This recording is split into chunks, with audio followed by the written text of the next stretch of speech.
This session is concerned with venture capital, and we're going to start by looking at the definition of venture capital. Now, this is an important source of finance for new companies, particularly innovative companies, perhaps companies introducing a new product or perhaps varying their production technique.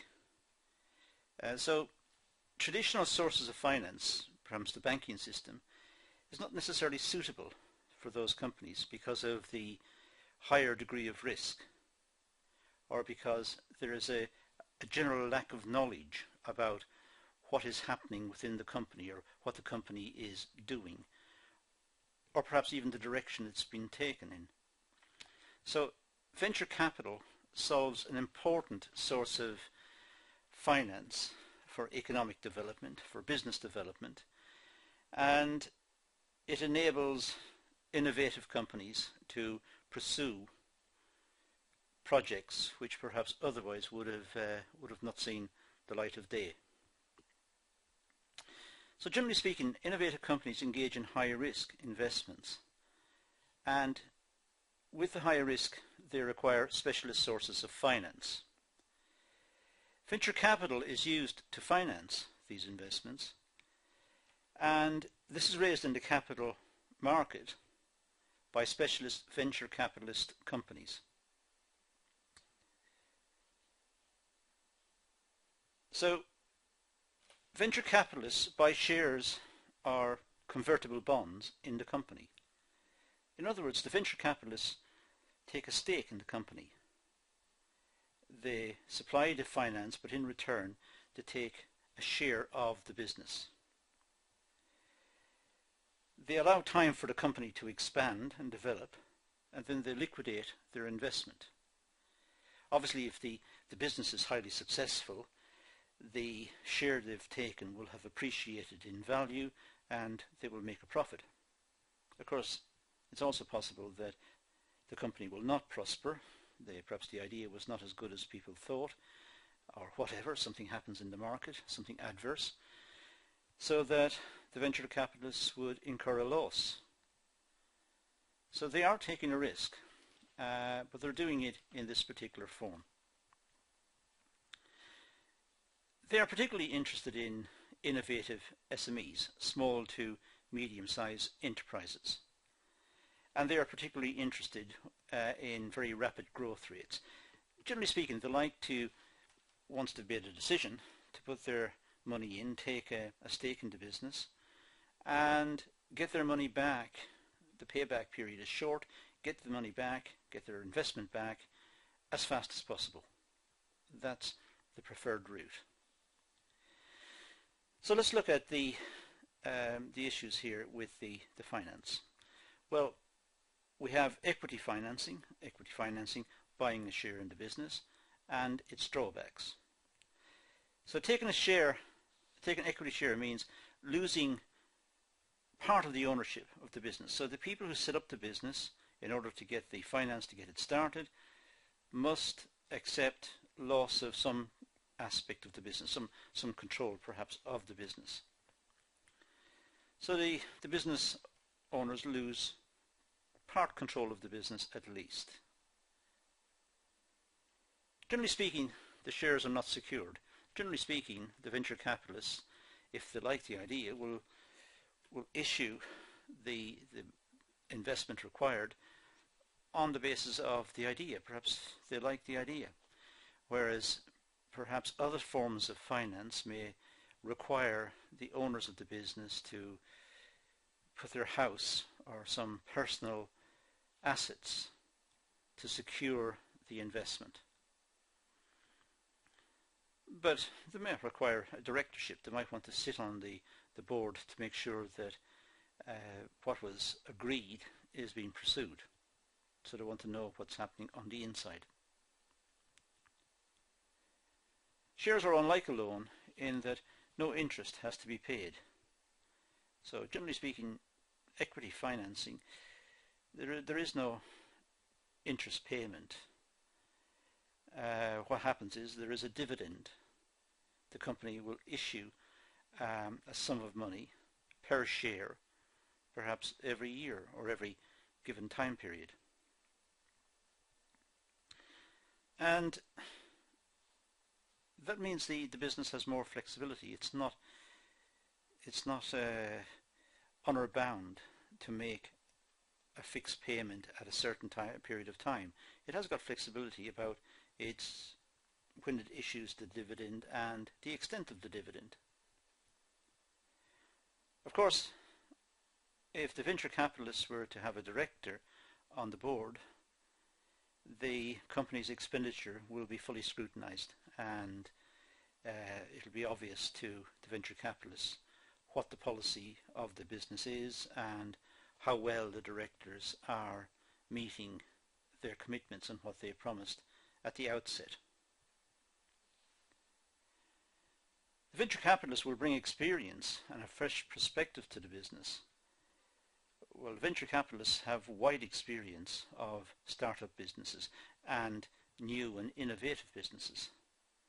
So it is a good thing that the venture capitalists are involved in the business. But as I said at the outset, the profits must be shared with the venture capitalists. We don't get something for nothing. So the business is getting the investment, but it must share the prosperity with the venture capitalists. Now, the types of venture capital. Well, venture capitalist funds may specialize in certain sectors of activity. For example, it's common to have venture capitalists who have expertise in, say, biotechnology or information technology or whatever, some new form of scientific application, commercial scientific application. So venture capitalists tend to go for those type of ventures more readily. They may also become involved at different stages of the development. For example, they may wait to see evidence of growth and also evidence of commitment by the owners before they become involved. It doesn't mean they're going to start immediately. Somebody gets an idea, they go to the venture capitalists, and the venture capitalists give the money to, or the investment to start up. That may not happen. It may be they want to see commitment on the part of the people who are initiating the business, starting up the business. They may wish to see how well it's doing after a set period of time and then become involved. There are different types of venture capital funding, as I said. One type is seed finance. This form of finance is provided to research and to assess and develop an initial concept before the business has reached even the startup phase. Now, with seed finance, this is genuinely entrepreneurial. This is when the venture capitalists put up the cash right at the outset. They put up the investment right at the outset so the idea can be developed and ironed out. So they're involved right from the start. Startup finance, this is for companies who have got the idea but they need to get it into the market, and they need to have a presence in the market. They need to start trading, and they need the funds necessary to do that, perhaps to engage in marketing or to employ specialist workers or buy specialist machinery or whatever. So the startup finance stage would be next. The business may, in the early stage of setup, or it may be that it's not traded commercially. I mean, it is entirely up to the venture capitalists as to which direction to move in. Generally speaking, as I said earlier, venture capitalists like to see some commitment by the owners and also like to see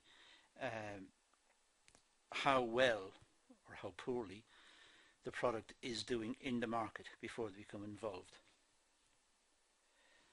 Early stage financing. This may be available to companies that have completed the product development stage and now need to commercialize the product. It fits in just after the startup phase.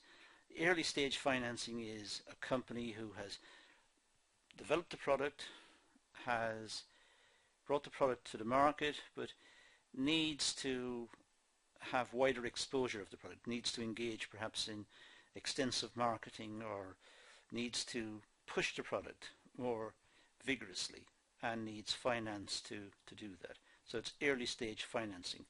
It's tooling up to capitalize on what was foreseen in the business plan. This stage of the business generally speaking will not be generating a profit, or will not be generating much of a profit. So early stage financing is, the business is in operation, but it's not doing very well. It's just at the startup phase. Next is expansion or development finance. This is a source of finance for the growth and expansion of a currently profitable company.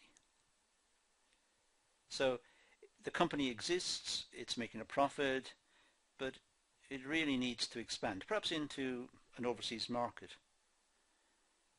or into a different segment of the market. Perhaps it needs to, again, innovate the product, slight modifications to the product to make it suitable in a different segment, something like that. So it needs to expand, and it needs the finance to do so. Venture capitalists could be involved with that. The capital raised through this form of finance may be used to increase productive capacity, engage in more marketing, as I said, or provide additional working capital. The next type is known as mezzanine bridge or bridge finance. Now, this type of finance is used in times of transition from privately owned to publicly owned. This is, for example, a private company becoming a public company. So it's floating on the stock exchange. It's opening up its share register, if you like, to the public. It has to go through a lot of scrutiny on the part of the stock exchange, and it has to be approved, and so on and so on. But in that transitional period, moving from private to public requires a significant amount of investment to ensure, not least, that there are investors in the market, generally in the market, wider in the market, who are willing to put up the cash to buy the shares so that the flotation on the market is successful. There are many high-level flotations of this type, Facebook, but it happens in all types, different types of business. Next, management buyouts. Well, this finance provides the current operating management the facility to acquire the existing product line or the business. Sometimes the owners, for whatever reason, decide to disengage with the business, to move away from the business, and management who have an expertise in the business and who can see the potential of the business may wish to buy it out, buy it from the owners. And in this case, a management buyout may involve venture capitalists who may finance it and get the management involved, up and running in the, not just the management of the business, but the ownership of the business. It's also possible to have a management buy-in. This form of finance is aimed at a manager or group of managers from outside the company to buy into the company. Now, so it may mean there's a group of managers in company A who know about company B, and company B perhaps is in their area, their particular market, and company B is up for sale. So the management in company A might try to buy company B and set themselves up as a business there. What they're doing in effect is bringing their management skills to bear and moving across into a different business. But in order to do so, they may need finance, and that's where venture capital would again be used. So the venture capitalists are primarily interested in the growth of the business and thereby the growth of the value of their investment. The venture capitalists are not doing it for fun, not doing it out of charity. They're doing this to make a profit. The venture capitalists will gauge the success or failure of the investment with reference to various criteria, various means. For example, investment appraisal may be used to assess the return on the investment. It's more than likely various investment appraisal techniques will be used. These are the subject of other videos. For example, the internal rate of return is one such measure, and that may be used. The internal rate of return is a very complicated one to use. They may use the net present value as an alternative, or they may simply use a payback method of investment appraisal. How long does it take them to get back their initial investment at current rates of profit? So the internal rate of return is one such measure, but there are others. And as I said, the internal rate of return, I should say, is a fairly complicated investment appraisal technique. Generally speaking, the investor will set a benchmark rate of return using this technique and compare it with the internal rate of return. So the investor might say, currently the interest rate in the market is 5%. Therefore, if the return on this business will give a return of is higher than that, it gives, let's say, 7%, then it may be worth investing in the business. So if the interest rate is 5% and they can get a return on the investment of 7 or 10%, it's worth investing. Calculating that is fairly complex. It could be used to rank various investments, and it is possible to imagine venture capitalists having a whole range of investment opportunities, and they rank them according to some investment appraisal technique to see which ones they should go with, which one gives them the best rate of return. The market potential of the project will determine the potential return on the investment. So looking at the internal rate of return or any investment appraisal technique, what they're really doing is trying to assess the market potential for the product. Will it sell? Will it yield a good rate of return in the future? Innovative projects are risky, but they have the potential of high rates of return. For a start, there are no competitors. So no competitors means a monopoly position, which means they can charge a higher price. Venture capital investors will also be interested in team management. Look at the skills of the management team and their capability to create a profitable business. They want to know that their investment is in a safe, metaphorically, a safe pair of hands. They want to know that their investment is going to be dealt with responsibly by responsible people.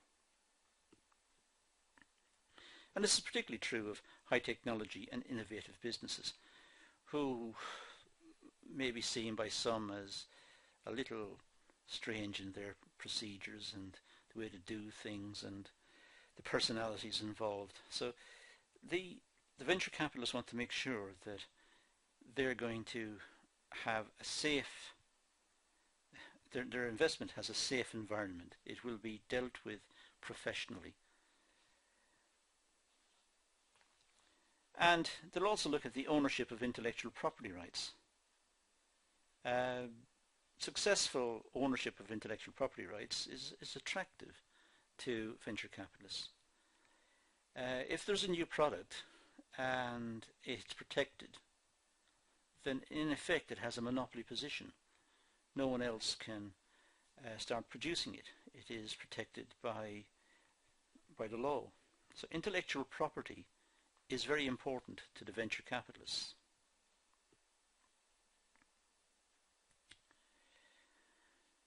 The size of the investment is a major factor.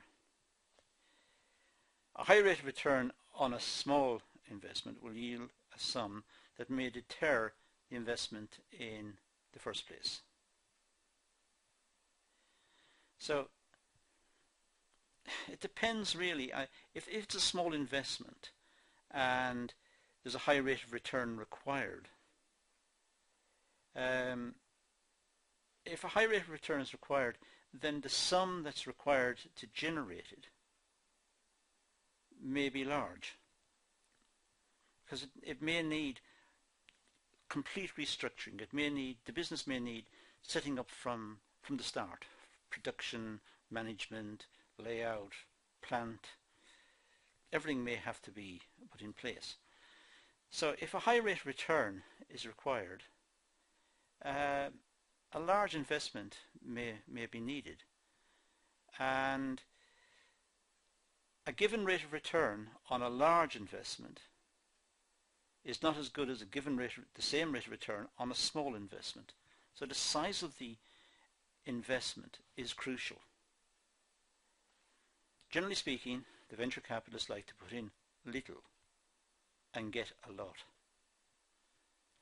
Putting in a lot to get the same is not good.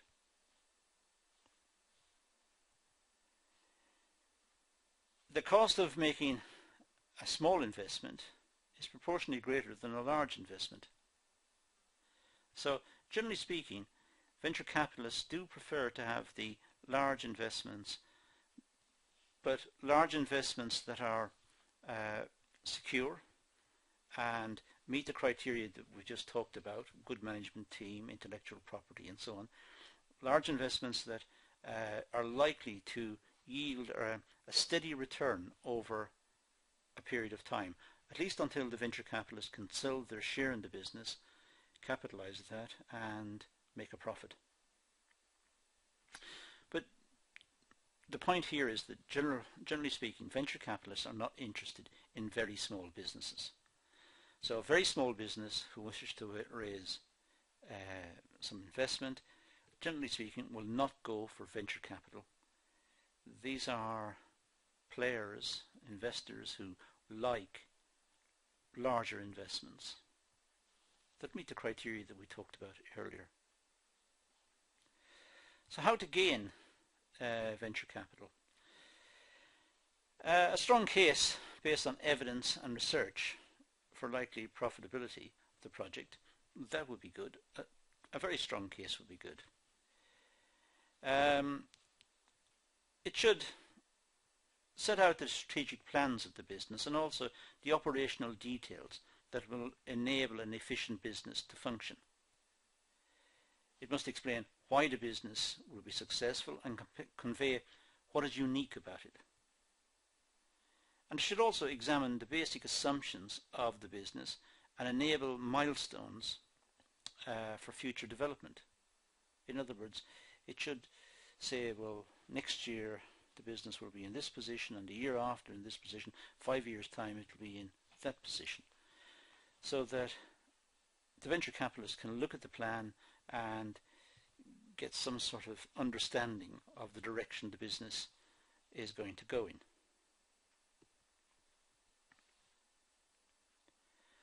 The business plan should clearly show the commercial viability of the proposed venture and high growth potential. So the business plan should be attractive, but it should set out all of the important issues that are likely to be questioned by the venture capitalists. So it should cover marketing and competition strategy, production and distribution, personnel, and finance, budgeting, forecasting and cash flow. So it should cover all of the essentials. Generally speaking, a business plan, we could see it as made up from various components. An executive summary, a summary of the key features of the plan. It should start with that. It should, perhaps in 1 or 2 pages of A4, state the essential features of the business. With the market, it should state what the actual market is and what the potential market is likely to be, and what are the competitors. Who are the competitors? Who are the real competitors in the market today, and who are likely to enter the market tomorrow? So what is the market?